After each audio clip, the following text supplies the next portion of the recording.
canal between the ring of bodies and the ring of fire. It may have been only imagination, and it may have been only echoes which induced one of the men, an excitable Spaniard, to fancy he heard antiphonal responses to the ritual from some far, unilluminated spot, deep in the woods of ancient legend. And for us, this man, Joseph D. Galvez, annihilated men, questioned, and he proved distractingly imaginative. He indeed went so far as to hint at the faint beating of great wings, and a glimpse of shining eyes and a mountainous white bulk beyond the remotest trees. But I suppose he had been hearing too much native superstition. Actually, the horrified cause of the men was of comparatively brief duration. Duty came first. Although there must have been nearly 100 Mongol settlements in the valley, the police relied on their firearms and plunged determinedly into the nauseous rout. For 5 minutes, the result of din and chaos were beyond description. Wild blows were struck, shots were fired, and escapes were made. But in the end, the brass was able to count some 47 sullen prisoners, whom he forced to dress in haste and fall into line between 2 rows of policemen. 5 of the worshippers lay dead, and 2 severely wounded men were carried away on improvised stretchers. Their fellow prisoners, the image on one of them, of course, was carefully removed and carried back by friends. Examined at headquarters after a trip of intense strain and weariness, the prisoners all proved to be men of a very low, mixed blooded, and mentally well-trained.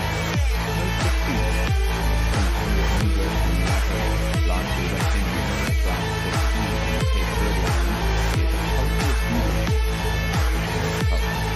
But before many questions were asked, it became manifest that something quite acute was over the Negro fetishism. Degraded and repressed as they were, these held as the final conclusion of the simple idea that open from faith.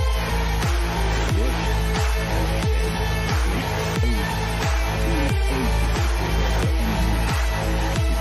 I said, out of the sky. Those old ones were gone now, inside the earth and under the sea, but their dead bodies had told their secrets in dreams to the first men, who formed a cult which had never died. This was that cult, and the prisoners said it had always existed, and always would exist, hidden in distant wastes and dark places all over the world, until the time when the great priest Cthulhu, from his dark house in the mighty city of R'lyeh under the waters, should rise and bring the earth again beneath his sway. Someday he would call, when the stars were ready, and the secret cult would always be waiting to liberate him. Meanwhile, no more must be told. There was a secret which even torture could not extract. Mankind was not absolutely alone among the conscious things of earth. The shapes came out of the dark to visit the faithful few. But these were not the great old ones. No man had ever seen the old ones. The carven idol was great Cthulhu, but none might say whether or not the others were precisely like him. No one could read the old writing now, but things were told by word of mouth. The chanted ritual was not the secret. That was never spoken aloud, only whispered. The chant meant only this: in his house at R'lyeh, dead Cthulhu waits dreaming. Only 2 of the prisoners were found sane enough to be hanged, and the rest were committed to various institutions. All denied a part in the ritual murders, and averred that the killing had been done by black-winged ones, which had come to them from their immemorial meeting place in the haunted wood. But of those mysterious allies, no coherent account could ever be gained. What the police did extract came mainly from an immensely aged mestizo named Castro, who claimed to have sailed to strange ports and talked with undying leaders of the cult in the mountains of China. Old Castro remembered bits of hideous legend that paled the speculations of theosophists and made man and the world seem recent and transient indeed. There had been eons when other things ruled on the earth, and they had had great cities. Remains of them, he said, the deathless Chinamen told him, were still to be found as cyclopean stones on islands in the Pacific. They all died vast epochs of time before men came. There were arts which could revive them, and the stars would come round again to the right positions in the cycle of eternity. They had, indeed, come themselves from the stars, brought their images with them. Castro continued, were not composed altogether of flesh and blood. They had shape, but did not this star-fashioned image prove it? But that shape was not made of matter. When the stars were right, they could plunge from world to world through the sky, but when the stars were wrong, they could not live. But although they no longer lived, they would never really die. They all lay in stone houses in their great city of Rillier, preserved by the spells of mighty Cthulhu for a glorious resurrection, when the stars and the earth might once more be ready for them. But at that time some force from outside must serve to liberate their bodies. The spells that preserved them intact likewise prevented them from making an initial move, and they could only lie awake in the dark and think whilst uncounted millions of years rolled by. They knew all that was occurring in the universe, but their mode of speech was transmitted thought. Even now, they talked in their tombs. When, after infinities of chaos, the first men came, the great old ones spoke to the sensitive among them by molding their dreams, for only thus could their language reach the fleshly minds of mammals. Then, whispered Castro, those first men formed the cult around small idols, which the great ones shewed them, idols brought in dim errors from dark stars. That cult would never die, till the stars came right again, and the secret priests would take great Cthulhu from his tomb to revive his subjects and resume his rule of Earth. The time would be easy to know, for then mankind would have become as the great old ones, free and wild and beyond good and evil, with laws and morals thrown aside, and all men shouting and killing and reveling in joy. Then the liberated old ones would teach them new ways to shout and kill and revel and enjoy themselves, and all the earth would flame with a holocaust of ecstasy and freedom. Meanwhile, the cult, by appropriate rites, must keep alive the memory of those ancient ways and shadow forth the prophecy of their return. In the elder time, chosen men had talked with the entombed old ones in dreams, but then something had happened. The great stone city Rillier, with its monoliths and sepulchres, had sunk beneath the waves, and the deep waters, full of the one primal mystery through which not even thought can pass, had cut off the spectral intercourse. But memory never died, and high priest said that the city would rise again when the stars were right. Then came out of the earth the black spirits of earth, moldy and shadowy and full of dim rumors, picked up in caverns beneath forgotten sea bottoms. But of them old Castro dared not speak much. He cut himself off hurriedly. No amount of persuasion or subtlety could elicit more in this direction. The size of the old ones, too, he curiously declined to mention. Of the cult, he said that he thought the center lay amid the pathless deserts of Arabia, where Iram, the city of pillars, dreams hidden and untouched. It was not allied to the European witch cult, and was virtually unknown beyond its members. No book had ever really hinted of it, though the deathless Chinaman said that there were double meanings in the Necronomicon of the mad Arab Abdul al-Hazred, which the initiated might read as they chose, especially the much-discussed couplet, "That is not dead which can eternal lie, and with strange eons even death may die." Legrasse, deeply impressed and not a little bewildered, had inquired in vain concerning the historic affiliations of the cult. Castro, apparently, had told the truth when he said that it was wholly secret. The authorities at Tulane University could shed no light upon either cult or image, and now the detective had come to the highest authorities in the country and met with no more than the Greenland tale of Professor Webb. The feverish interest aroused at the meeting by Legrasse's tale, corroborated as it was by the statuette, is echoed in the subsequent correspondence of those who attended, although scant mention occurs in the formal publications of the Society. Caution is the first care of those accustomed to face occasional charlatanry and imposture. Legrasse for some time lent the image to Professor Webb, but at the latter's death it was returned to him and remains in his possession, where I viewed it not long ago. It is truly a terrible thing, and unmistakably akin to the dream sculpture of young Wilcox. That my uncle was excited by the tale of the sculptor, I did not wonder, for what thoughts must arise upon hearing, after knowledge of what Legrasse had learned of the cult, of a sensitive young man who had dreamed not only the figure and exact hieroglyphics of the swamp-found image and the Greenland devil tablet, but had come in his dreams upon at least 3 of the precise words of the formula, uttered alike by Eskimo diabolists and mongrel Louisianans. Professor Angel's instant start and an investigation of the utmost thoroughness was eminently natural, though privately I suspected young Wilcox of having heard of the cult in some indirect way, and of having invented a series of dreams to heighten and continue the mystery at my uncle's expense. The dream narratives and cuttings collected by the professor were, of course, strong corroboration, but the rationalism of my mind and the extravagance of the whole subject led me to adopt what I thought the most sensible conclusions.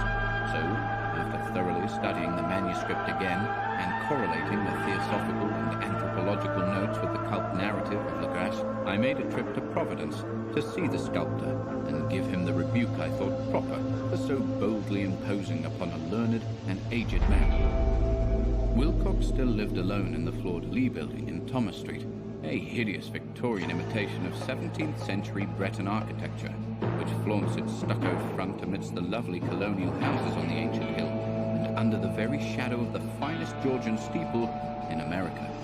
I found him at work in his rooms, and at once conceded from the specimens scattered about that his genius is indeed profound and authentic.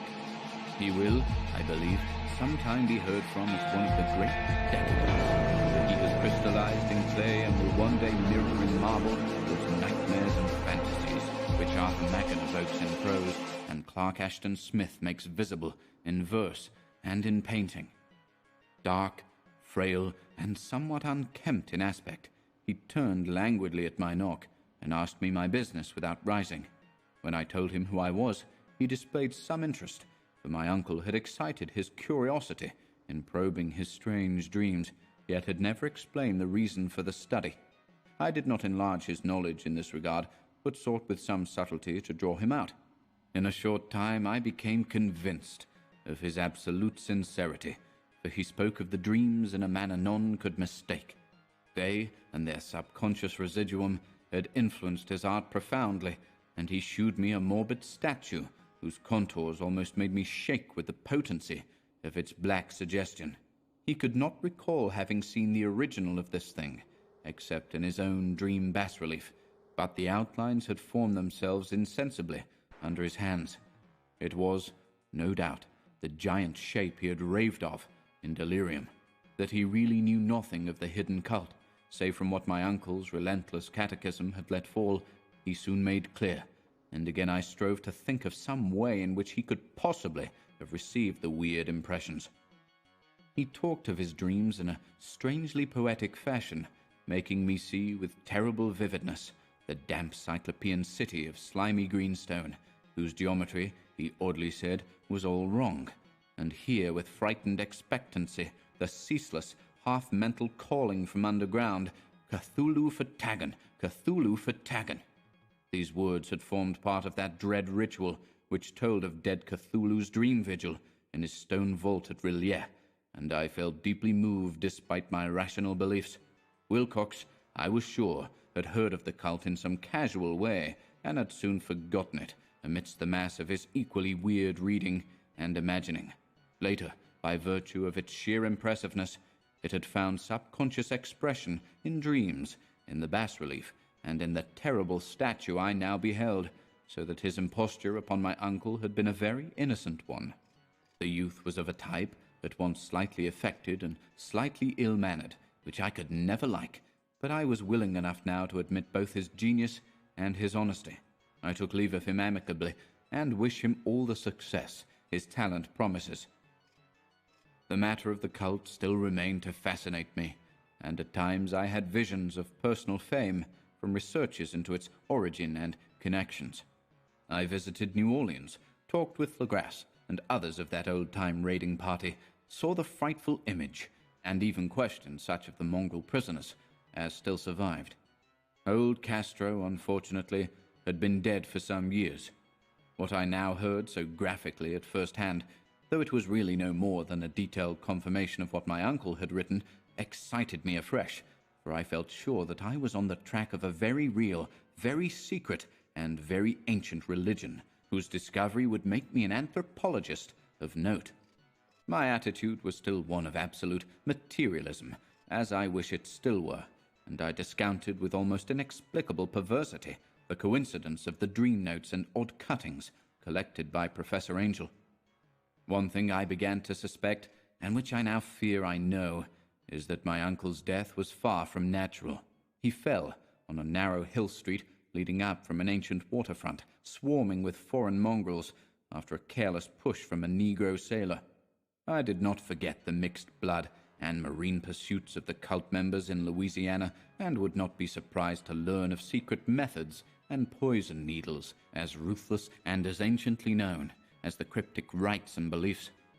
Legrasse and his men, it is true, have been let alone, but in Norway a certain seaman who saw things is dead. Might not the deeper inquiries of my uncle after encountering the sculptor's data have come to sinister ears? I think Professor Angel died because he knew too much, or because he was likely to learn too much. Whether I shall go as he did remains to be seen, for I have learned much now. 3. The Madness from the Sea. If heaven ever wishes to grant me a boon, it will be a total effacing of the results of a mere chance which fixed my eye on a certain stray piece of shelf paper. It was nothing on which I would naturally have stumbled in the course of my daily round, for it was an old number of an Australian journal, the Sydney Bulletin, for April 18th, 1925. It had escaped even the Cutting Bureau, which had, at the time of its issuance, been avidly collecting material for my uncle's research. I had largely given over my inquiries into what Professor Angel called the Cthulhu cult, and was visiting a learned friend in Paterson, New Jersey, the curator of a local museum and a mineralogist of note. Examining one day the reserve specimens roughly set on the storage shelves in a rear room of the museum, my eye was caught by an odd picture in one of the old papers spread beneath the stones. It was the Sydney Bulletin I have mentioned, for my friend has wide affiliations in all conceivable foreign parts, and the picture was a half-tone cut of a hideous stone image almost identical with that which Legrasse had found in the swamp. Eagerly clearing the sheet of its precious contents, I scanned the item in detail, and was disappointed to find it of only moderate length. What it suggested, however, was of portentous significance to my flagging quest, and I carefully tore it out for immediate action. It read as follows: Mystery derelict found at sea. Vigilant arrives with helpless armed New Zealand yacht in tow. One survivor and dead man found aboard. Tale of desperate battle and deaths at sea.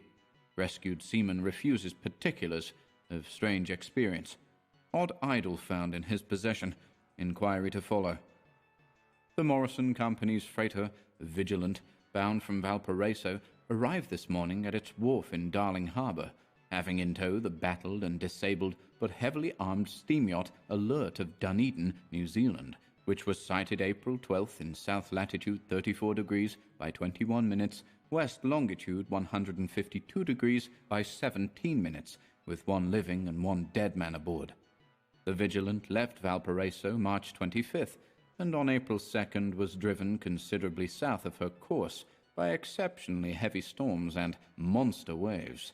On April 12th, the derelict was sighted, and though apparently deserted, was found upon boarding to contain one survivor, in a half-delirious condition, and one man who had evidently been dead for more than a week.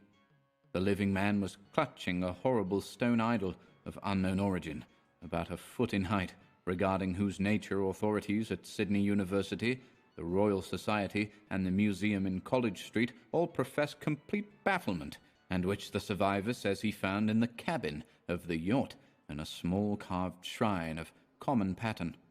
This man, after recovering his senses, told an exceedingly strange story of piracy and slaughter.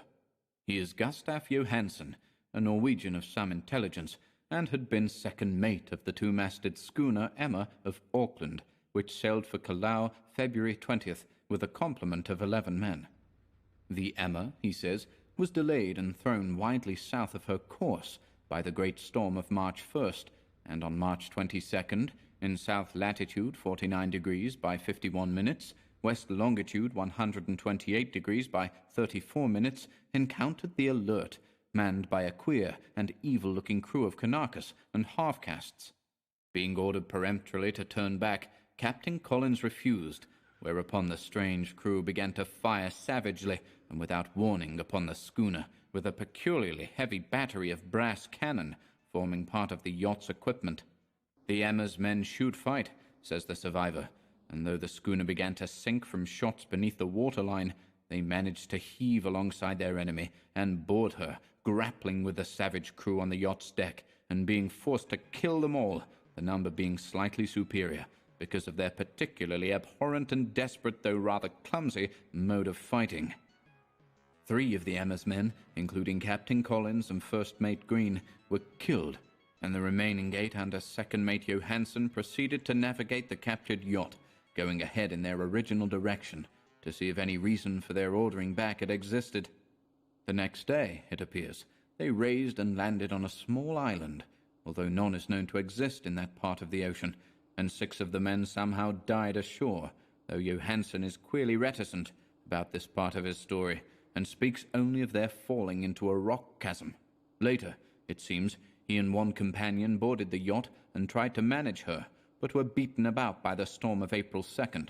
From that time till his rescue on the 12th, the man remembers little, and he does not even recall when William Bryden, his companion, died. Bryden's death reveals no apparent cause, and was probably due to excitement or exposure.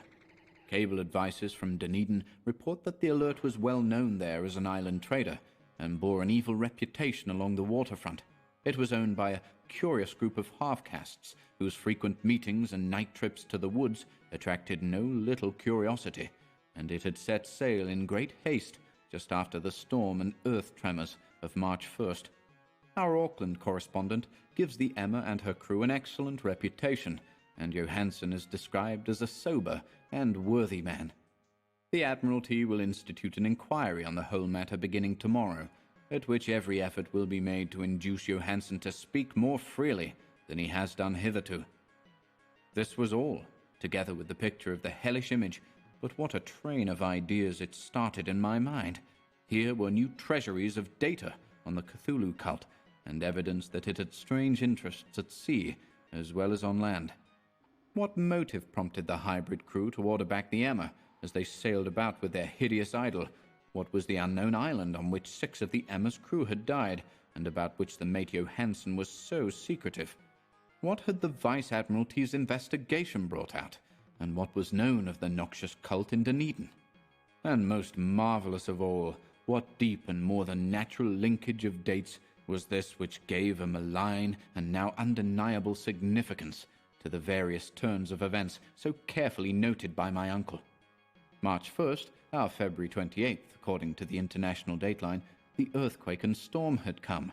From Dunedin, the Alert and her noisome crew had darted eagerly forth, as if imperiously summoned, and on the other side of the earth poets and artists had begun to dream of a strange, dank, cyclopean city, whilst a young sculptor had moulded, in his sleep, the form of the dreaded Cthulhu.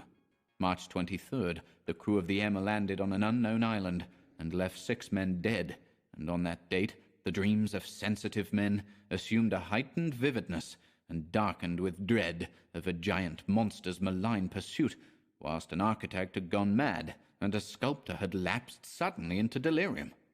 And what of this storm of April 2nd, the date on which all dreams of the dank city ceased, and Wilcox emerged unharmed from the bondage of strange fever? What of all this, and of those hints of old Castro about the sunken, star-born old ones and their coming reign, their faithful cult and their mastery of dreams? Was I tottering on the brink of cosmic horrors beyond man's power to bear? If so, they must be horrors of the mind alone, for in some way the 2nd of April had put a stop to whatever monstrous menace had begun its siege of mankind's soul. That evening, after a day of hurried cabling and arranging, I bade my host adieu and took a train for San Francisco. In less than a month, I was in Dunedin, where, however, I found that little was known of the strange cult members who had lingered in the old sea taverns. Waterfront scum was far too common for special mention, though there was vague talk about one inland trip these mongrels had made, during which faint drumming and red flame were noted on the distant hills. In Auckland, I learned that Johansen had returned with yellow hair turned white after a perfunctory and inconclusive questioning at Sydney, and had thereafter sold his cottage in West Street and sailed with his wife to his old home in Oslo. Of his stirring experience, he would tell his friends no more than he had told the Admiralty officials, and all they could do was to give me his Oslo address. After that, I went to Sydney and talked profitlessly with seamen and members of the Vice Admiralty Court. I saw the Alert, now sold and in commercial use, at Circular Quay in Sydney Cove, but gained nothing from its non-committal bulk. The crouching image, with its cuttlefish head, dragon body, scaly wings, and hieroglyphed pedestal, was preserved in the museum at Hyde Park, and I studied it long and well, finding it a thing of balefully exquisite workmanship, and with the same utter mystery, terrible antiquity, and unearthly strangeness of material which I had noted in Legras's smaller specimen. Geologists, the curator told me, had found it a monstrous puzzle, for they vowed that the world held no rock like it. Then I thought with a shudder of what old Castro had told Legras about the primal great ones. They had come from the stars, and had brought their images with them.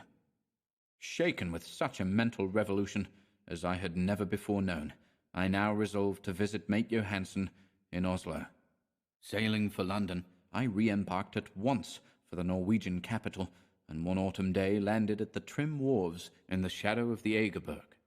Johansen's address, I discovered, lay in the old town of King Harald Hardrada, which kept alive the name of Oslo during all the centuries that the greatest city masqueraded as Christiania. I made the brief trip by taxicab and knocked with palpitant heart at the door of a neat and ancient building with plastered front. A sad-faced woman in black answered my summons, and I was stung with disappointment when she told me in halting English that Gustaf Johansen was no more. He had not survived his return, said his wife, for the doings at sea in 1925 had broken him. He had told her no more than he had told the public, but had left a long manuscript of technical matters, as he said, written in English, evidently in order to safeguard her from the peril of casual perusal. During a walk through a narrow lane near the Gothenburg dock, a bundle of papers falling from an attic window had knocked him down. 2 Lascar sailors at once helped him to his feet, but before the ambulance could reach him, he was dead.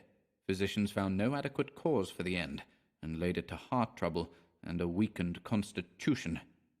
I now felt gnawing at my vitals, that dark terror which will never leave me till I, too, am at rest, accidentally or otherwise. Persuading the widow that my connection with her husband's technical matters was sufficient to entitle me to his manuscript, I bore the document away and began to read it on the London boat.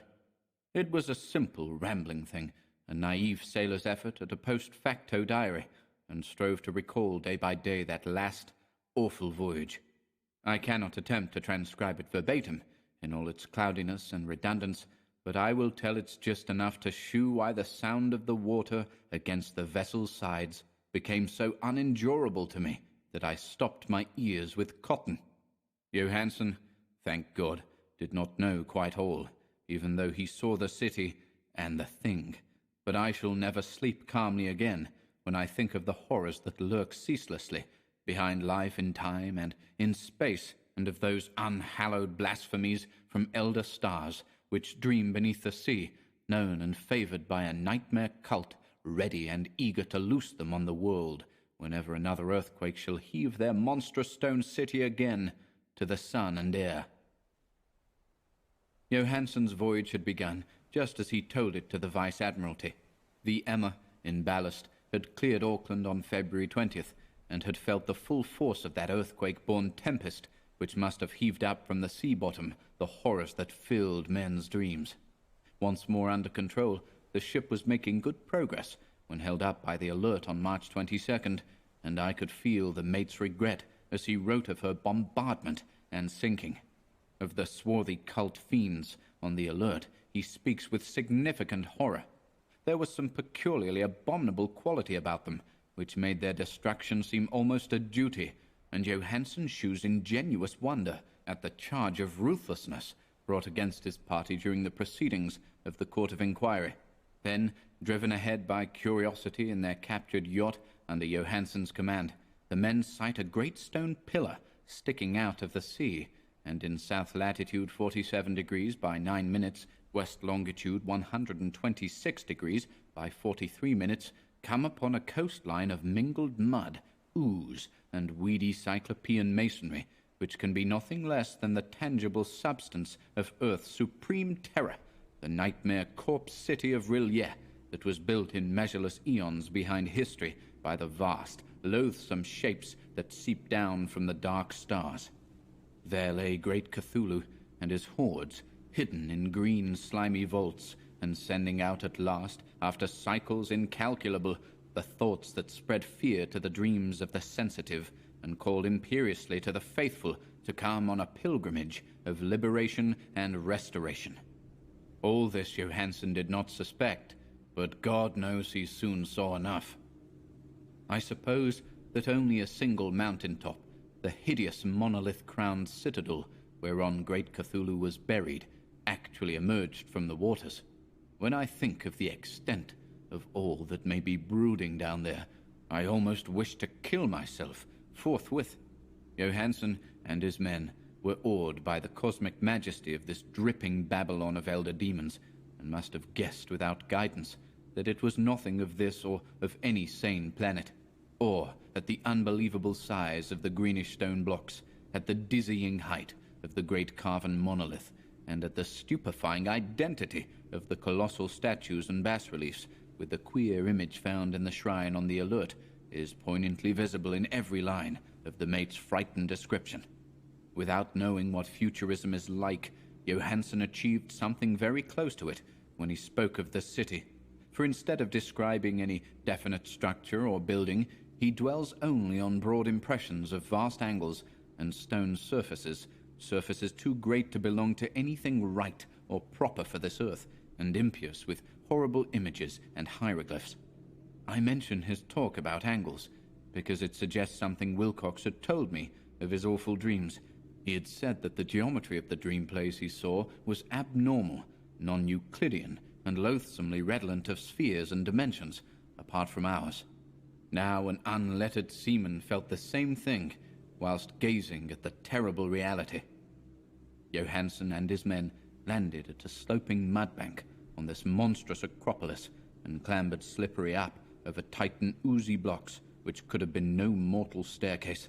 The very sun of heaven seemed distorted when viewed through the polarizing miasma welling out from this sea-soaked perversion, and twisted menace and suspense lurked leeringly in those crazily elusive angles of carven rock, where a second glance shewed concavity after the first shewed convexity.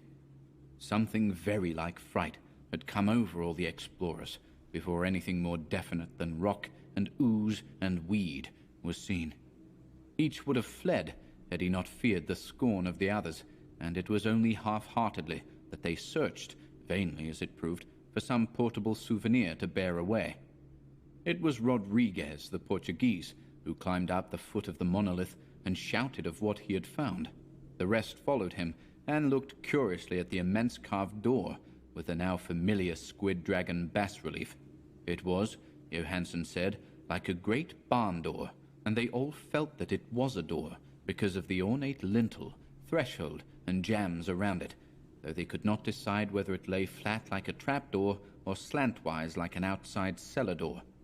As Wilcox would have said, the geometry of the place was all wrong. One could not be sure that the sea and the ground were horizontal, hence the relative position of everything else seemed phantasmally variable. Bryden pushed at the stone in several places, without result. Then Donovan felt over it delicately around the edge, pressing each point separately as he went. He climbed interminably along the grotesque stone moulding. That is, one would call it climbing if the thing was not after all horizontal, and the men wondered how any door in the universe could be so vast. Then, very softly and slowly, the acre-great panel began to give inward at the top, and they saw that it was balanced. Donovan slid or somehow propelled himself down or along the jam and rejoined his fellows, and everyone watched the queer recession of the monstrously carven portal. In this fantasy of prismatic distortion, it moved anomalously in a diagonal way, so that all the rules of matter and perspective seemed upset. The aperture was black, with a darkness almost material. That tenebrousness was indeed a positive quality, for it obscured such parts of the inner walls as ought to have been revealed, and actually burst forth like smoke from its eon-long imprisonment, visibly darkening the sun as it slunk away into the shrunken and gibbous sky on flapping membranous wings. The odor arising from the newly opened depths was intolerable, and at length the quick-eared Hawkins thought he heard a nasty, slopping sound down there. Everyone listened, and everyone was listening still, when it lumbered slobberingly into sight and gropingly squeezed its gelatinous green immensity through the black doorway into the tainted outside air of that poisoned city of madness.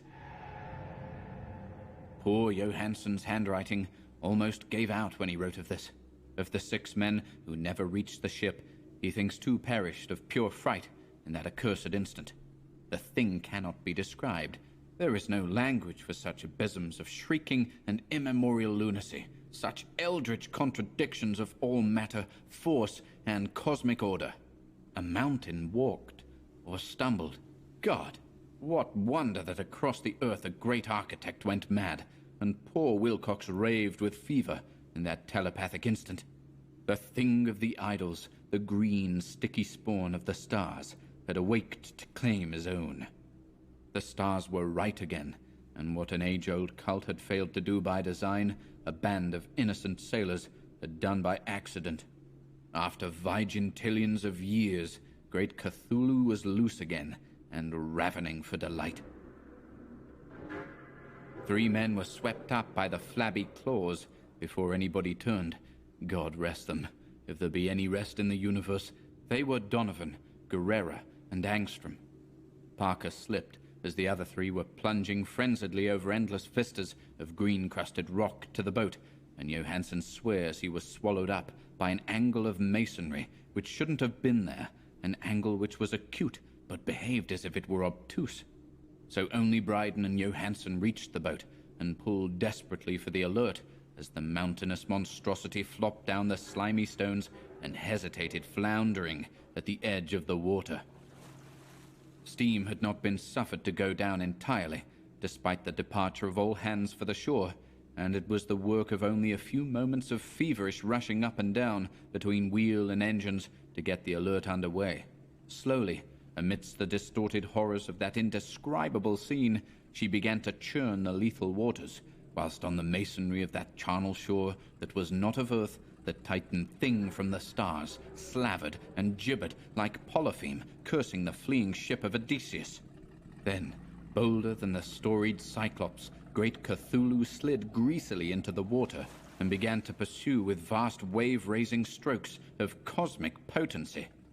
Bryden looked back and went mad, laughing shrilly as he kept on laughing at intervals till death found him one night in the cabin whilst Johansen was wandering deliriously. But Johansen had not given out yet. Knowing that the thing could surely overtake the alert until steam was fully up, he resolved on a desperate chance, and, setting the engine for full speed, ran lightning-like on deck and reversed the wheel.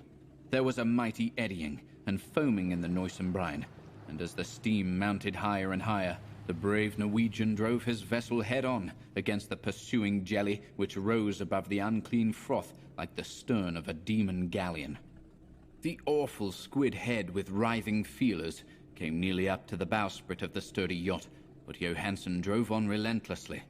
There was a bursting, as of an exploding bladder, a slushy nastiness, as of a cloven sunfish, a stench, as of 1,000 open graves, and a sound that the chronicler would not put on paper. For an instant, the ship was befouled by an acrid and blinding green cloud, and then there was only a venomous seething astern, where, God in heaven, the scattered plasticity of that nameless sky-spawn was nebulously recombining in its hateful original form, whilst its distance widened every second as the alert gained impetus, from its mounting steam. That was all. After that, Johansen only brooded over the idol in the cabin, and attended to a few matters of food for himself and the laughing maniac by his side. He did not try to navigate after the first bold flight, for the reaction had taken something out of his soul. Then came the storm of April 2nd, and a gathering of the clouds about his consciousness. There is a sense of spectral whirling through liquid gulfs of infinity, of dizzying rides through reeling universes on a comet's tail, and of hysterical plunges from the pit to the moon, and from the moon back again to the pit, all livened by a cachinnating chorus of the distorted, hilarious elder gods and the green bat-winged mocking imps of Tartarus. Out of that dream came rescue, the Vigilant, the Vice-Admiralty Court, the streets of Dunedin, and the long voyage back home to the old house by the Egerberg. He could not tell. They would think him mad. He would write of what he knew before death came, but his wife must not guess. Death would be a boon, if only it could blot out the memories. That was the document I read, and now I have placed it in the tin box beside the bas-relief and the papers of Professor Angel. With it shall go this record of mine, this test of my own sanity, wherein is pieced together that which I hope may never be pieced together again. I have looked upon all that the universe has to hold of horror, and even the skies of spring and the flowers of summer must ever afterward be poison to me. But I do not think my life will be long. As my uncle went, as poor Johansen went, so I shall go. I know too much, and the cult still lives. Cthulhu still lives too, I suppose, again in that chasm of stone, which has shielded him since the sun was young. His accursed city is sunken once more, for the Vigilance sailed over the spot after the April storm, but his ministers on earth still bellow and prance and slay around idol-capped monoliths in lonely places. He must have been trapped by the sinking, whilst within his black abyss, or else the world would by now be screaming with fright and frenzy. Who knows the end? What has risen may sink, and what has sunk may rise. Loathsomeness waits, and dreams in the deep, and decay spreads over the tottering cities of men. A time will come, but I must not and cannot think. Let me pray that, if I do not survive this manuscript, my executors may put caution before audacity, and see that it meets no other eye.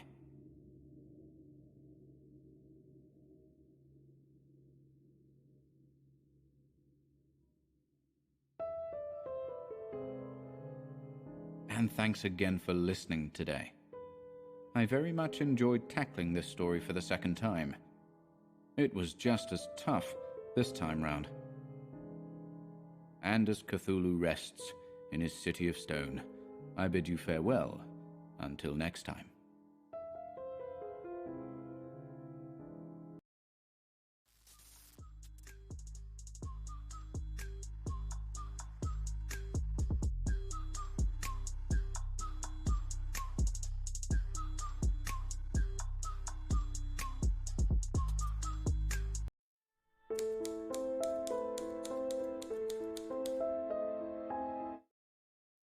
From Beyond.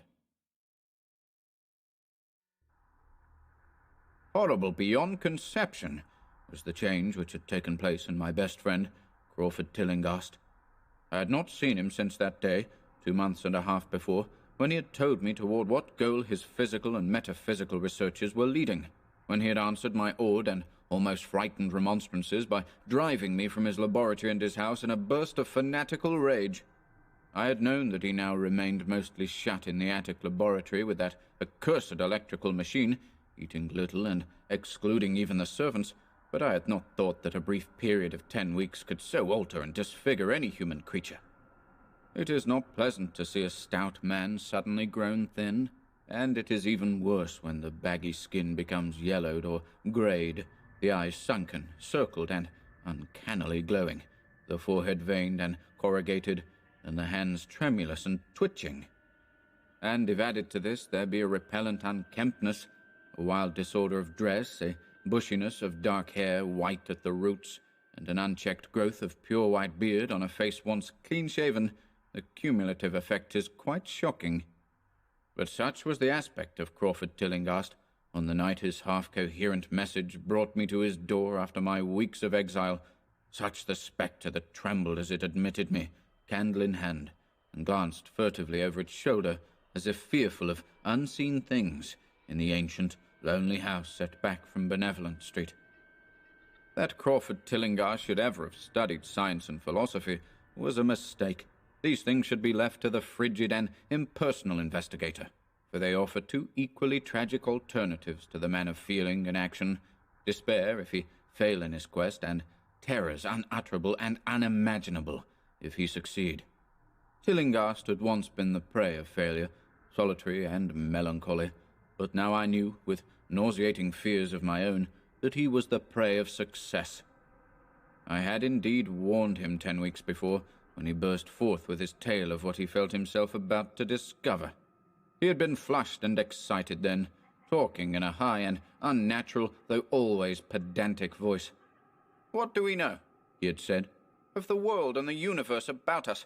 Our means of receiving impressions are absurdly few, and our notions of surrounding objects infinitely narrow. We see things only as we are constructed to see them, and can gain no idea of their absolute nature. With 5 feeble senses we pretend to comprehend the boundlessly complex cosmos, yet other beings with a wider, stronger, or different range of senses might not only see very differently the things we see, but might see and study whole worlds of matter, energy, and life which lie close at hand, yet can never be detected with the senses we have. I have always believed that such strange, inaccessible worlds exist at our very elbows, and now I believe I have found a way to break down the barriers. I am not joking. Within 24 hours, that machine near the table will generate waves acting on unrecognized sense organs that exist in us as atrophied or rudimentary vestiges. Those waves will open up to us many vistas unknown to men, and several unknown to anything we consider organic life. We shall see that at which dogs howl in the dark, and that at which cats prick up their ears after midnight. We shall see these things, and other things which no breathing creature has yet seen. We shall overleap time, space, and dimensions, and without bodily motion, peer to the bottom of creation." When Tillinghast said these things, I remonstrated, for I knew him well enough to be frightened rather than amused. But he was a fanatic, and drove me from the house. Now he was no less a fanatic, but his desire to speak had conquered his resentment, and he had written me imperatively in a hand I could scarcely recognize. As I entered the abode of the friend so suddenly metamorphosed to a shivering gargoyle, I became infected with the terror which seemed stalking in all the shadows. The words and beliefs expressed 10 weeks before seemed bodied forth in the darkness beyond the small circle of candlelight, and I sickened at the hollow, altered voice of my host. I wished the servants were about, and did not like it when he said they had all left 3 days previously. It seemed strange that old Gregory, at least, should desert his master without telling as tried a friend as I. It was he who had given me all the information I had of Tillinghast, after I was repulsed in rage. Yet I soon subordinated all my fears to my growing curiosity and fascination. Just what Crawford Tillinghast now wished of me, I could only guess, but that he had some stupendous secret or discovery to impart, I could not doubt. Before, I had protested at his unnatural pryings into the unthinkable. Now that he had evidently succeeded to some degree, I almost shared his spirit, terrible though the cost of victory appeared. Up through the dark emptiness of the house, I followed the bobbing candle in the hand of this shaking parody on man. The electricity seemed to be turned off, and when I asked my guide, he said it was for a definite reason. "It would be too much. I would not dare," he continued to mutter. I especially noted his new habit of muttering, for it was not like him to talk to himself. We entered the laboratory in the attic, and I observed that detestable electrical machine, glowing with a sickly, sinister, violet luminosity. It was connected with a powerful chemical battery, but seemed to be receiving no current, for I recalled that in its experimental stage it had sputtered and purred when in action. In reply to my question, Tillinghast mumbled that this permanent glow was not electrical, in any sense that I could understand. He now seated me near the machine, so that it was on my right, and turned a switch somewhere below the crowning cluster of glass bulbs.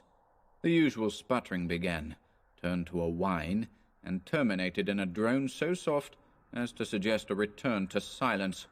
Meanwhile, the luminosity increased, waned again, then assumed a pale outre color, or blend of colors, which I could neither place nor describe. Tillinghast had been watching me, and noted my puzzled expression. "Do you know what it is?" he whispered. "That is ultraviolet." He chuckled oddly at my surprise. "You thought ultraviolet was invisible, and so it is. But you can see that, and many other invisible things now. Listen to me. The waves from that thing are waking 1,000 sleeping senses in us, senses which we inherit from eons of evolution, from the state of detached electrons to the state of organic humanity. I have seen truth, and I intend to shew it to you. Do you wonder how it will seem?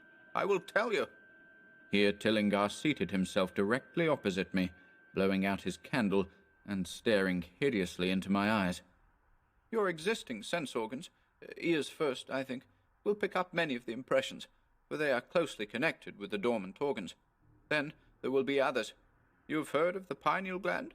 I laugh at the shallow endocrinologist, fellow dupe and fellow parvenu of the Freudian. That gland is the great sense organ of organs, I have found out. It is like sight in the end, and transmits visual pictures to the brain. If you are normal, that is the way you ought to get most of it. Get most of the evidence from beyond." I looked about the immense attic room with the sloping south wall, dimly lit by rays which the everyday eye cannot see.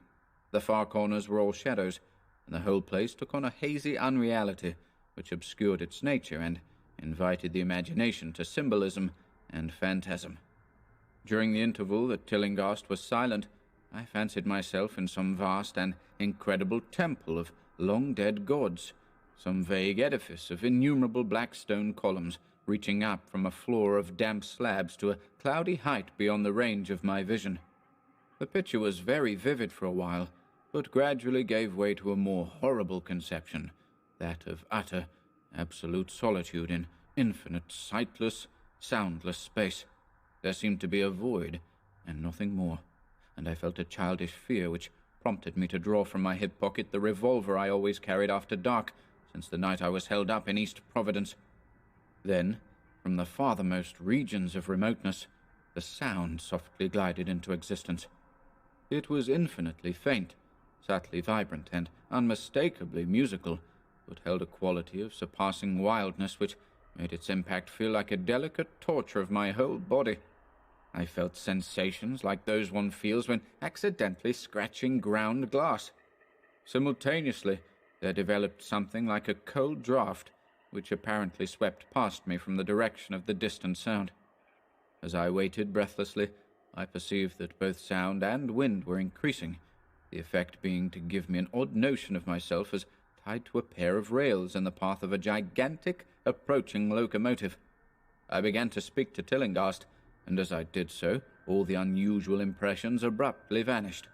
I saw only the man, the glowing machine, and the dim apartment.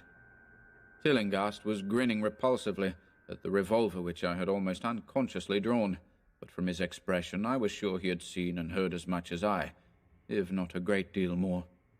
I whispered what I had experienced, and he bade me to remain as quiet and receptive as possible. "Don't move," he cautioned, "for in these rays we are able to be seen as well as to see. I told you the servants left, but I didn't tell you how. It was that thick-witted housekeeper. She turned on the lights downstairs after I had warned her not to, and the wires picked up sympathetic vibrations. It must have been frightful. I could hear the screams up here, in spite of all I was seeing and hearing from another direction, and later it was rather awful to find those empty heaps of clothes around the house. Mrs. Updike's clothes were close to the front hall switch. That's how I know she did it. It got them all. But so long as we don't move, we're fairly safe. Remember, we're dealing with a hideous world in which we are practically helpless. Keep still."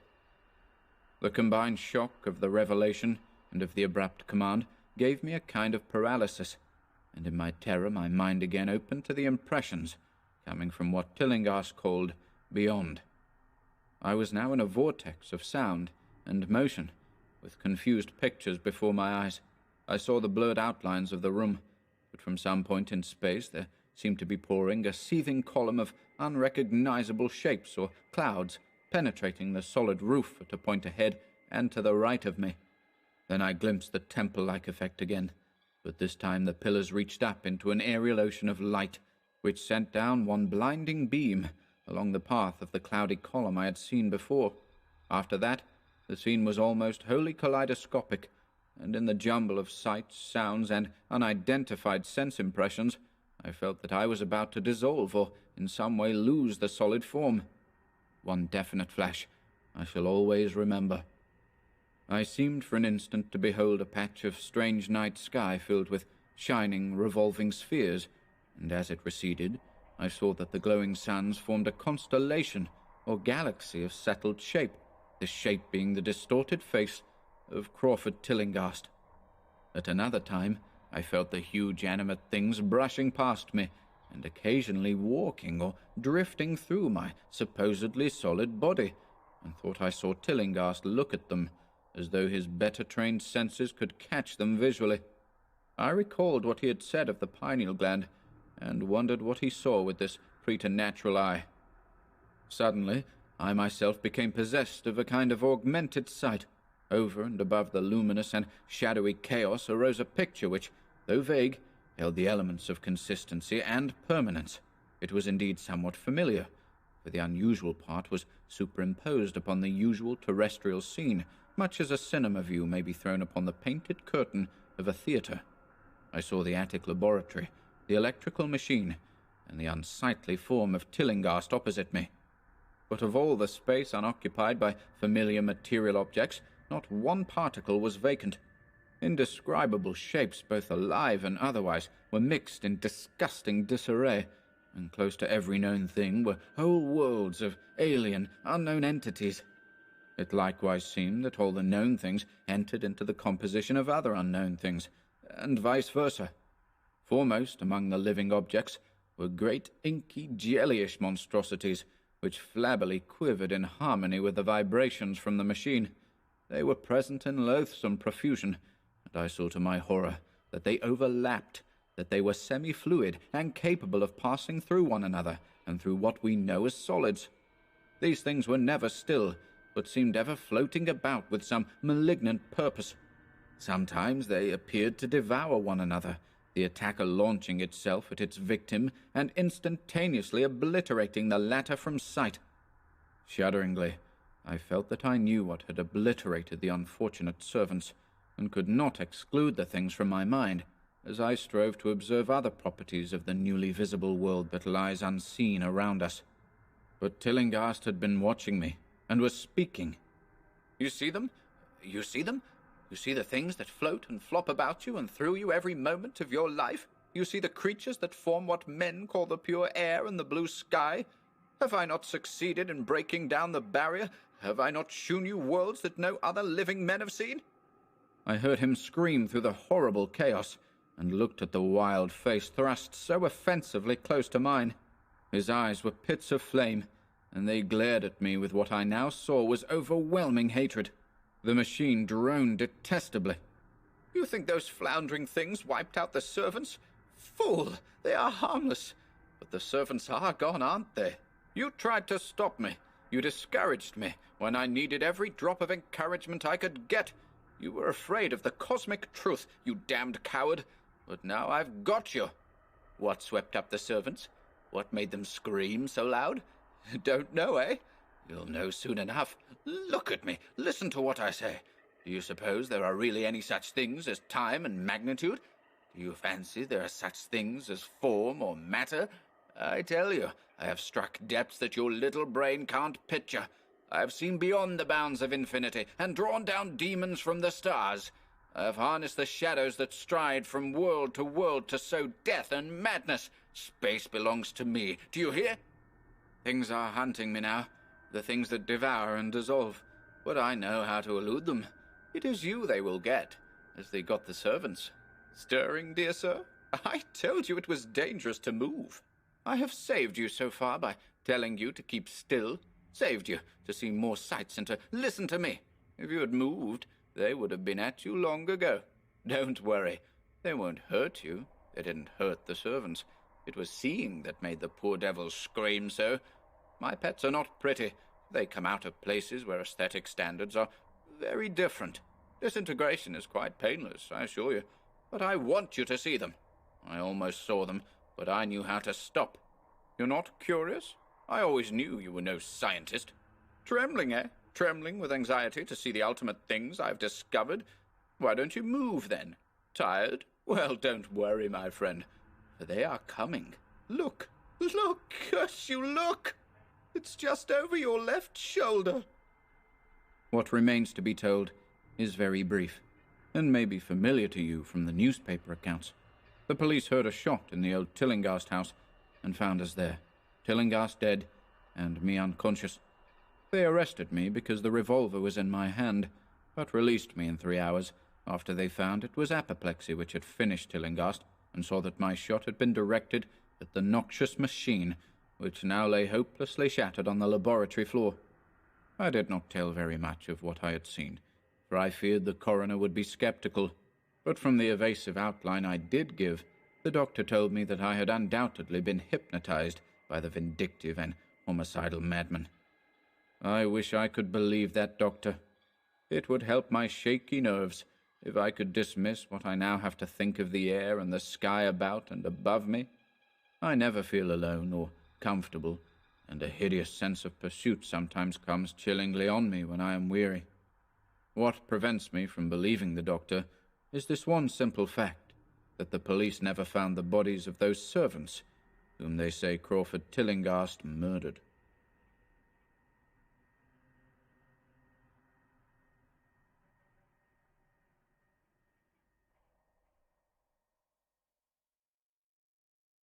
The Outsider. That night the Baron dreamt of many a woe, and all his warrior guests with shade and form, of witch and demon and large coffin worm, will long be nightmared. Keats. Unhappy is he, to whom the memories of childhood bring only fear and sadness.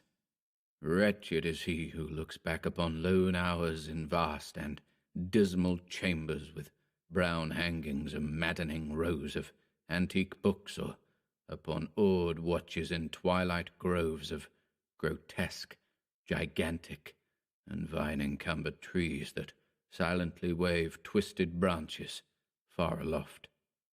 Such a lot the gods gave to me, the dazed, the disappointed, the barren, the broken, and yet I am strangely content, and cling desperately to those sere memories, when my mind momentarily threatens to reach beyond to the other.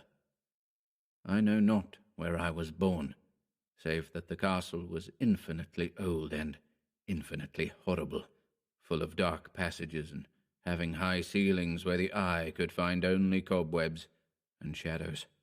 The stones in the crumbling corridors seemed always hideously damp, and there was an accursed smell everywhere, as of the piled-up corpses of dead generations.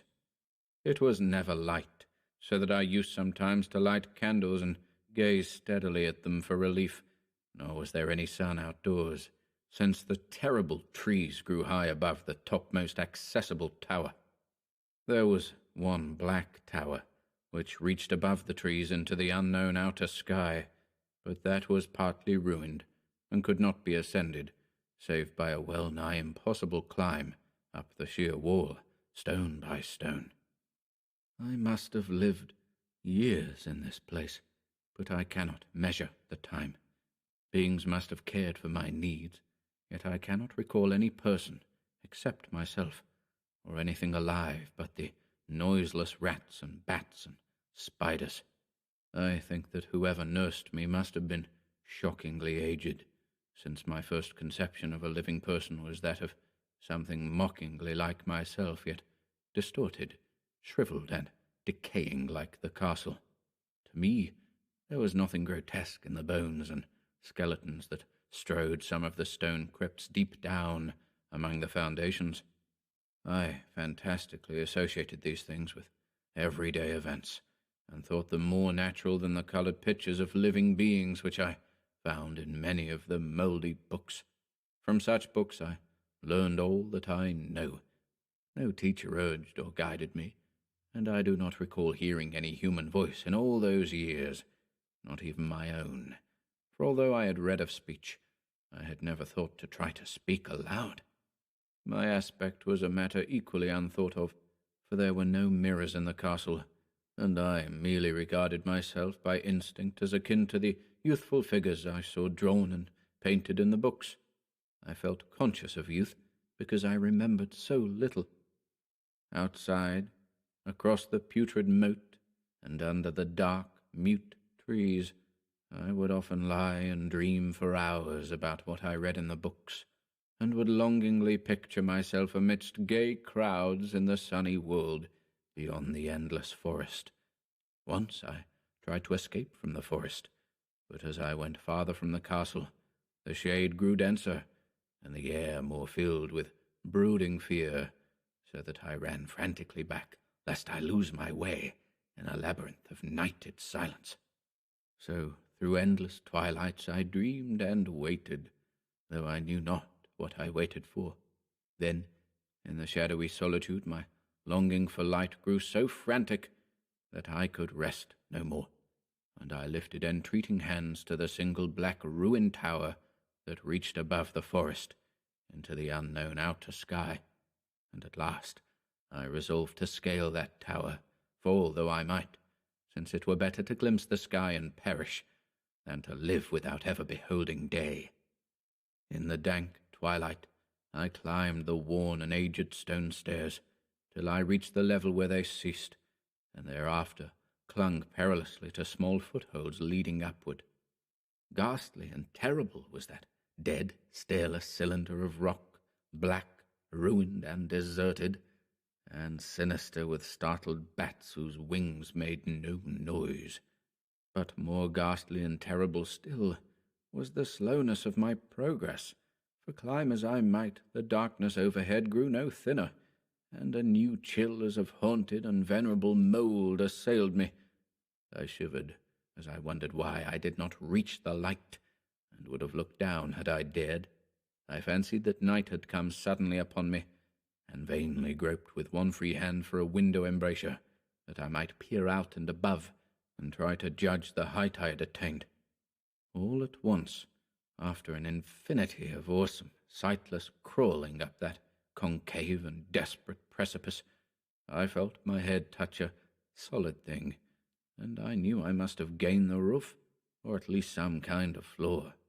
In the darkness I raised my free hand and tested the barrier, finding it stone and immovable. Then came a deadly circuit of the tower, clinging to whatever holds the slimy wall could give, till finally my testing hand found the barrier yielding, and I turned upward again, pushing the slab or door with my head as I used both hands in my fearful ascent. There was no light revealed above, and as my hands went higher I knew that my climb was for the nonce ended, since the slab was the trap-door of an aperture leading to a level stone surface of greater circumference than the lower tower, no doubt the floor of some lofty and capacious observation chamber. I crawled through carefully, and tried to prevent the heavy slab from falling back into place, but failed in the latter attempt. As I lay exhausted on the stone floor, I heard the eerie echoes of its fall, but hoped when necessary to pry it open again.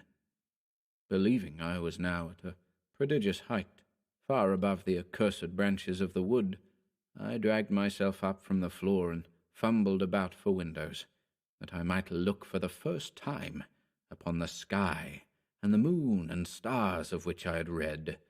But on every hand I was disappointed, since all that I found were vast shelves of marble, bearing odious oblong boxes of disturbing size. More and more I reflected, and wondered what hoary secrets might abide in this high apartment, so many eons cut off from the castle below. Then Unexpectedly, my hands came upon a doorway, where hung a portal of stone, rough with strange chiseling. Trying it, I found it locked, but with a supreme burst of strength I overcame all obstacles and dragged it open inward. As I did so, there came to me the purest ecstasy I have ever known, for shining tranquilly through an ornate grating of iron, and down a short stone passageway of steps that ascended from the newly found doorway, was the radiant full moon, which I had never before seen save in dreams and in vague visions I dared not call memories. Fancying now that I had attained the very pinnacle of the castle, I commenced to rush up the few steps beyond the door, but the sudden veiling of the moon by a cloud caused me to stumble, and I felt my way more slowly in the dark. It was still very dark when I reached the grating, which I tried carefully and found unlocked, but which I did not open for fear of falling from the amazing height to which I had climbed. Then the moon came out. Most demoniacal of all shocks is that of the abysmally unexpected and grotesquely unbelievable. Nothing I had before undergone could compare in terror with what I now saw, with the bizarre marvels that sight implied. The sight itself was as simple as it was stupefying, for it was merely this. Instead of a dizzying prospect of treetops seen from a lofty eminence, there stretched around me on a level through the grating nothing less than the solid ground, decked and diversified by marble slabs and columns, and overshadowed by an ancient stone church, whose ruined spire gleamed spectrally in the moonlight. Half unconscious, I opened the grating and staggered out upon the white gravel path that stretched away in two directions. My mind, stunned and chaotic as it was, still held the frantic craving for light, but not even the fantastic wonder which had happened could stay my course. I neither knew nor cared whether my experience was insanity, dreaming, or magic, but was determined to gaze on brilliance and gaiety at any cost. I knew not who I was, or what my surroundings might be, though as I continued to stumble along I became conscious of a kind of fearsome latent memory that made my progress not wholly fortuitous.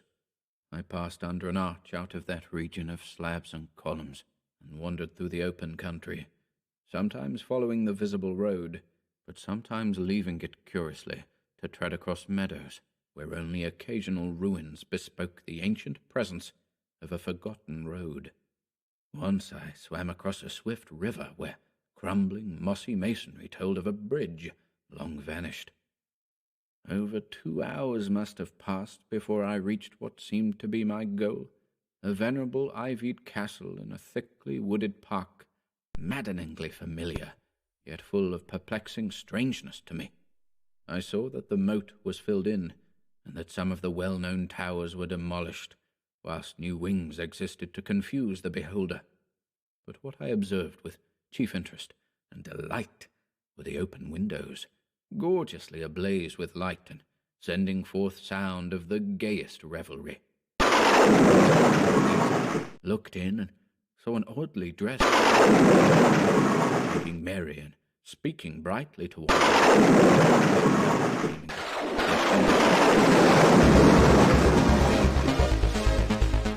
Some of the faces seemed to hold expressions that brought up incredibly remote recollection.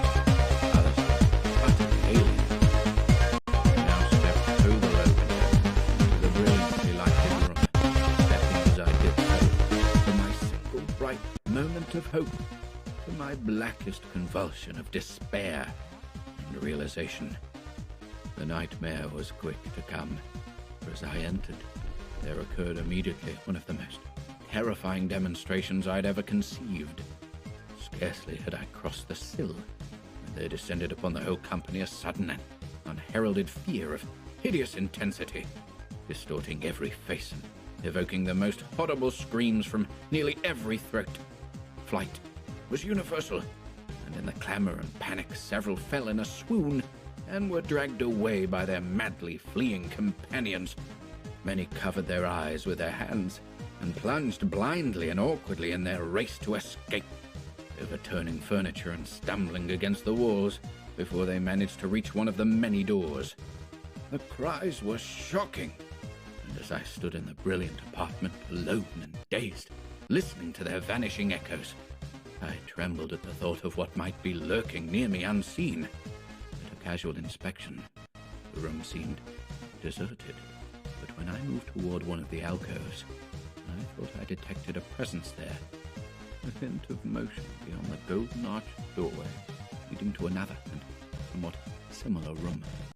As I approached the arch, I began to perceive the presence more clearly, and then, with the first and last sound I ever uttered, a ghastly ululation revolted me almost as poignantly as its noxious cause. I beheld in full, frightful vividness the inconceivable, indescribable, and unmentionable monstrosity which had, by its simple appearance, changed a merry company to a herd of delirious fugitives. I cannot even hint what it was like, for it was a compound of all that is unclean, uncanny, unwelcome, abnormal, and detestable. It was the ghoulish shade of decay, antiquity, and desolation, the putrid, dripping eidolon of unwholesome revelation, the awful bearing of that which the merciful earth should always hide. God knows it was not of this world, or no longer of this world, yet to my horror, I saw in its eaten away and bone-revealing outlines a leering, abhorrent travesty on the human shape, and in its mouldy, disintegrating apparel, an unspeakable quality that chilled me even more. I was almost paralyzed, but not too much so to make a feeble effort toward flight, a backward stumble which failed to break the spell in which the nameless, voiceless monster held me.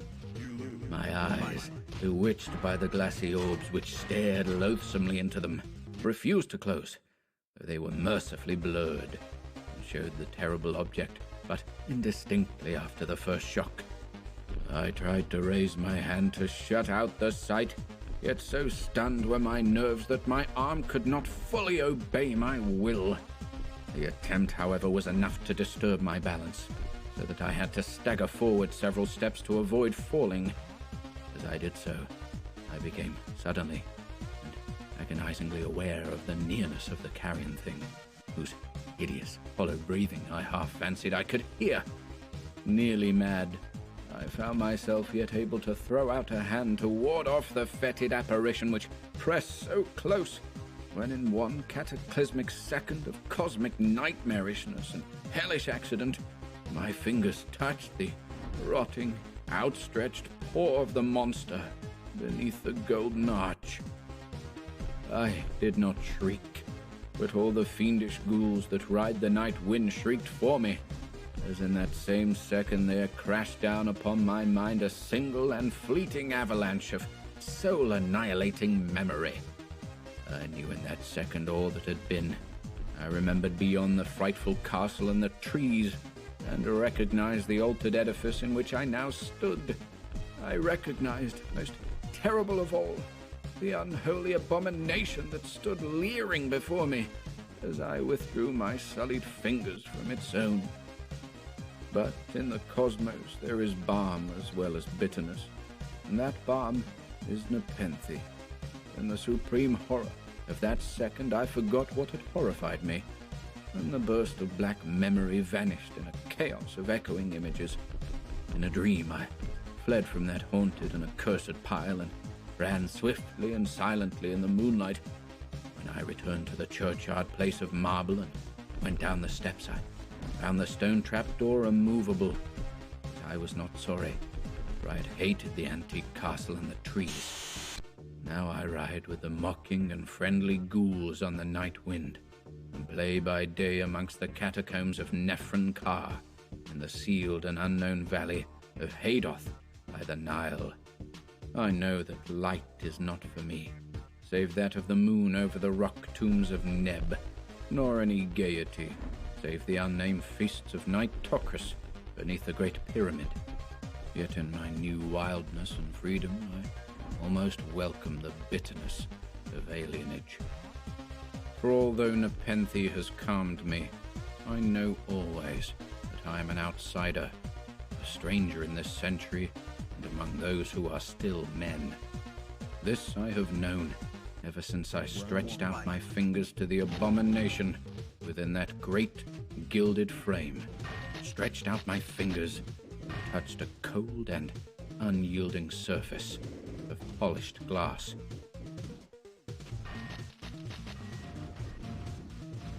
The Hound. 1. In my tortured ears there sounds unceasingly a nightmare whirring and flapping, and a faint, distant baying as of some gigantic hound. It is not dream. It is not, I fear, even madness, for too much has already happened to give me these merciful doubts. St. John is a mangled corpse. I alone know why, and such is my knowledge that I am about to blow out my brains, for fear I shall be mangled in the same way. Down unlit and illimitable corridors of eldritch fantasy sweeps the black, shapeless nemesis that drives me to self-annihilation. May heaven forgive the folly and morbidity which led us both to so monstrous a fate. Wearied with the commonplaces of a prosaic world where even the joys of romance and adventure soon grow stale, St. John and I had followed enthusiastically every aesthetic and intellectual movement which promised respite from our devastating ennui. The enigmas of the symbolists and the ecstasies of the pre-Raphaelites all were ours in their time, but each new mood was drained too soon of its diverting novelty and appeal. Only the somber philosophy of the decadence could hold us, and this we found potent only by increasing gradually the depth and diabolism of our penetrations. Baudelaire and Huysmans were soon exhausted of thrills, till finally there remained for us only the more direct stimuli of unnatural personal experiences and adventures. It was this frightful emotional need which led us eventually to that detestable course, which even in my present fear I mention with shame and timidity, that hideous extremity of human outrage, the abhorred practice of grave robbing. I cannot reveal the details of our shocking expeditions, or catalogue even partly the worst of the trophies adorning the nameless museum we prepared in the great stone house where we jointly dwelt, alone and servantless. Our museum was a blasphemous, unthinkable place, where with the satanic taste of neurotic virtuosi, we had assembled a universe of terror and decay to excite our jaded sensibilities. It was a secret room, far, far underground, where huge winged demons carven of basalt and onyx vomited from wide grinning mouths, weird green and orange light, and hidden pneumatic pipes ruffled into kaleidoscopic dances of death, the lines of red charnel things, hand in hand woven in voluminous black hangings. Through these pipes came at will the odors our moods most craved, sometimes the scent of pale funeral lilies, sometimes the narcotic incense of imagined eastern shrines of the kingly dead, and sometimes, how I shudder to recall it, the frightful, soul-upheaving stenches of the uncovered grave.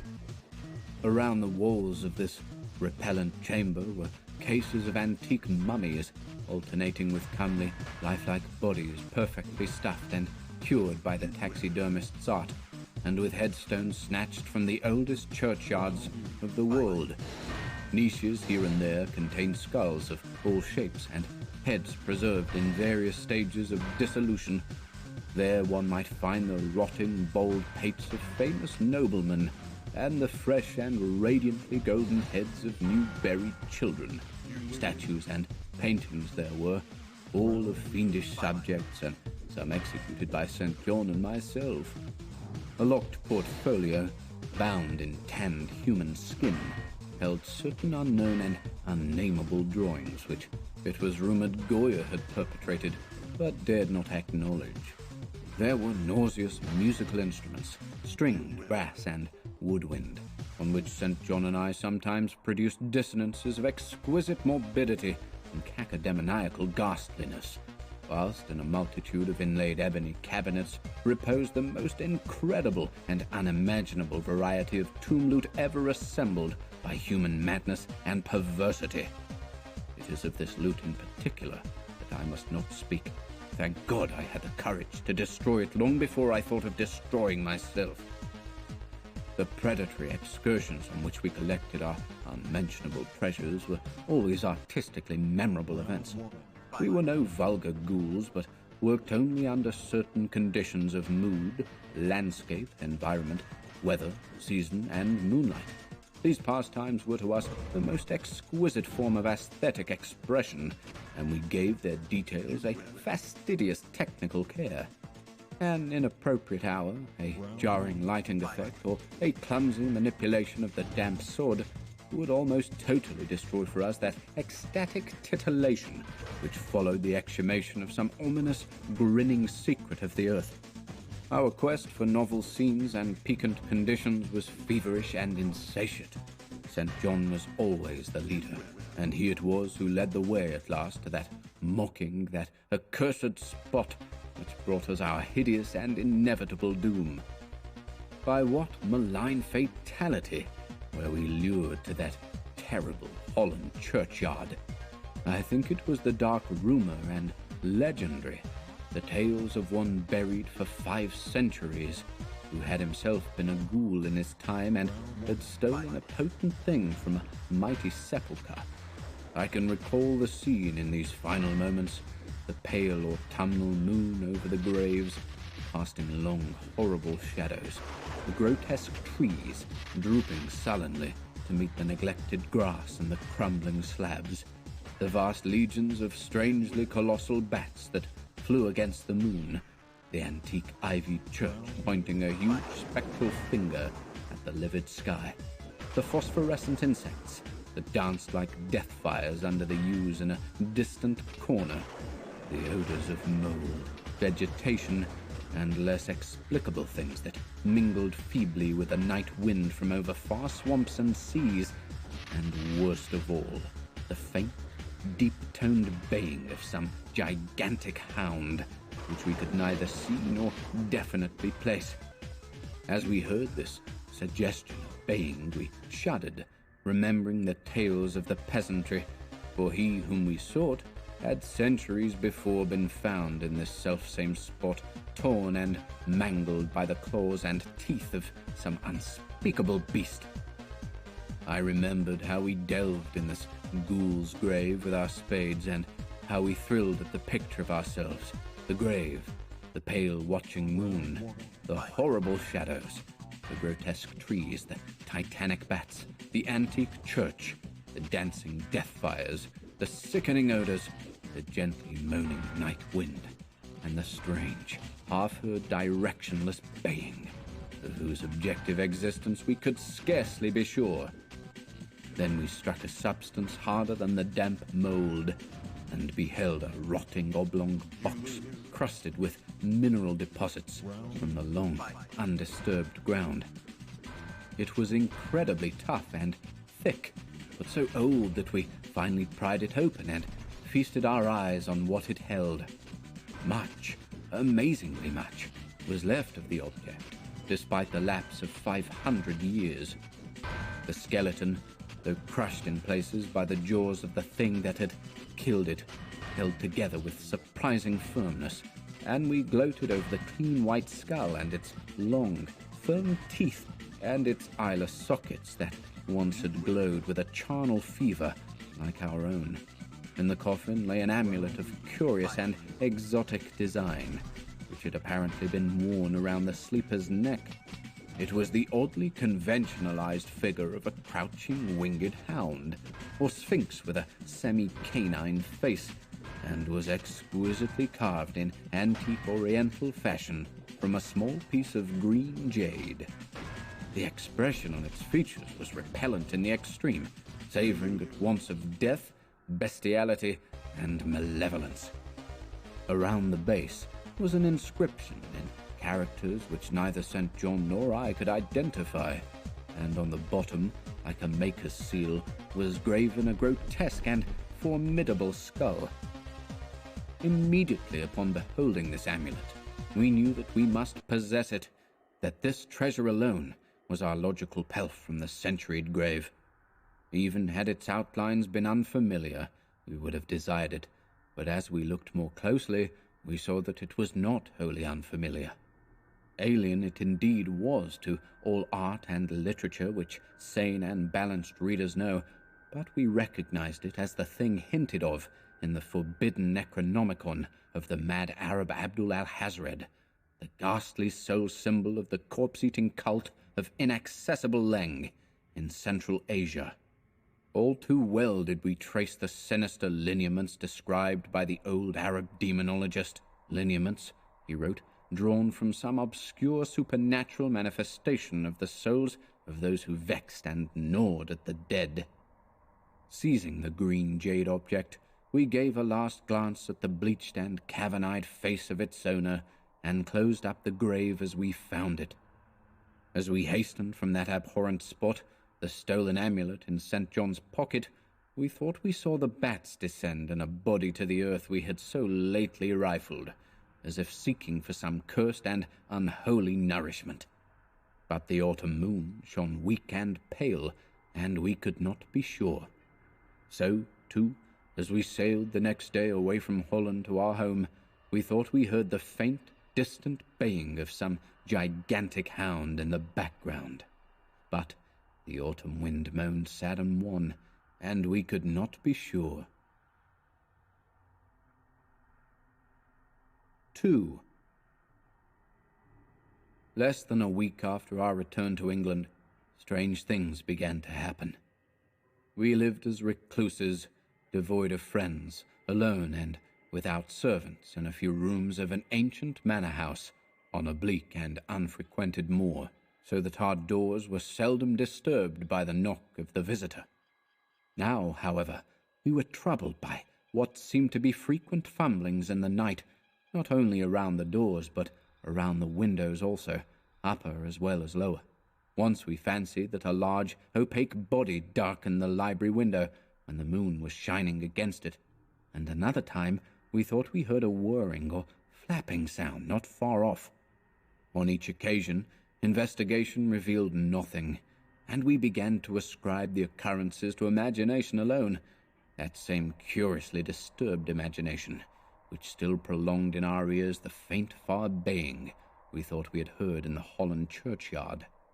The jade amulet now reposed in a niche in our museum, and sometimes we burned strangely scented candles before it.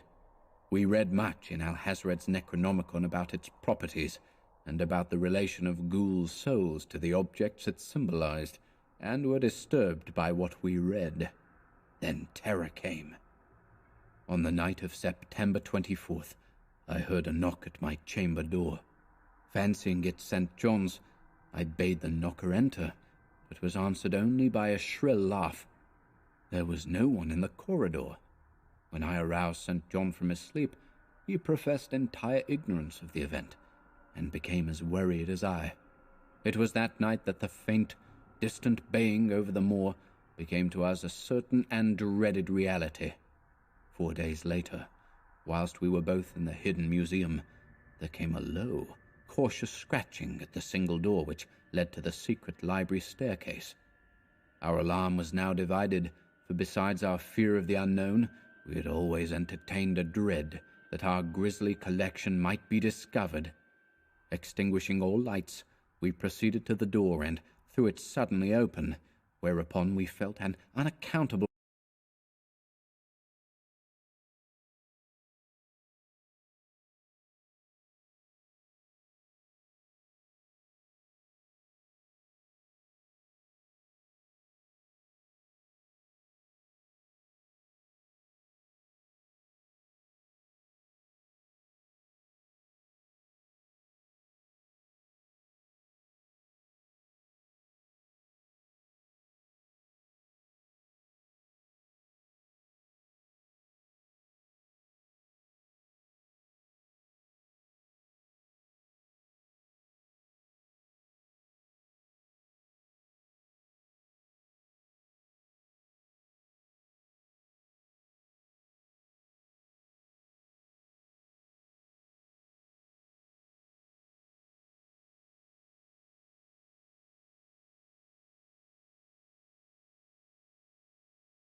Oh, you can...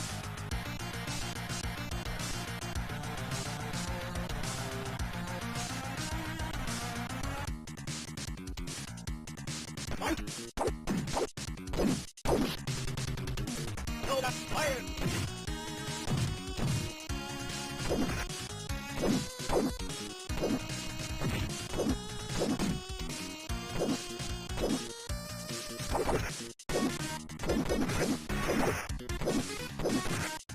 No, that's fire!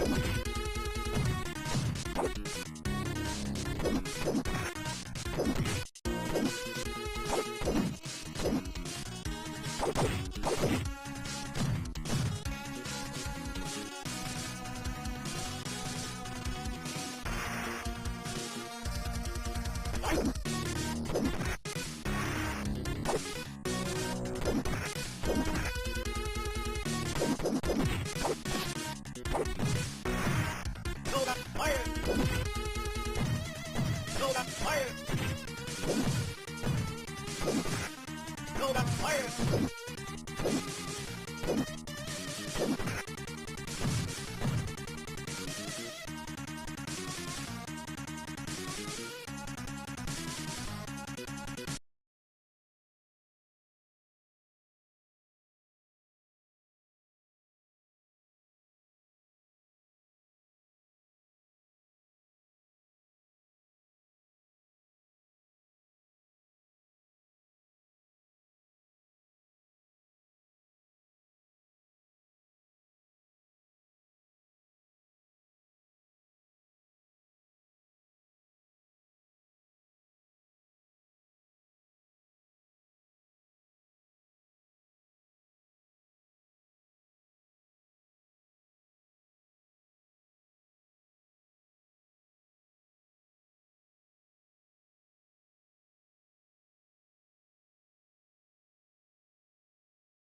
Fire!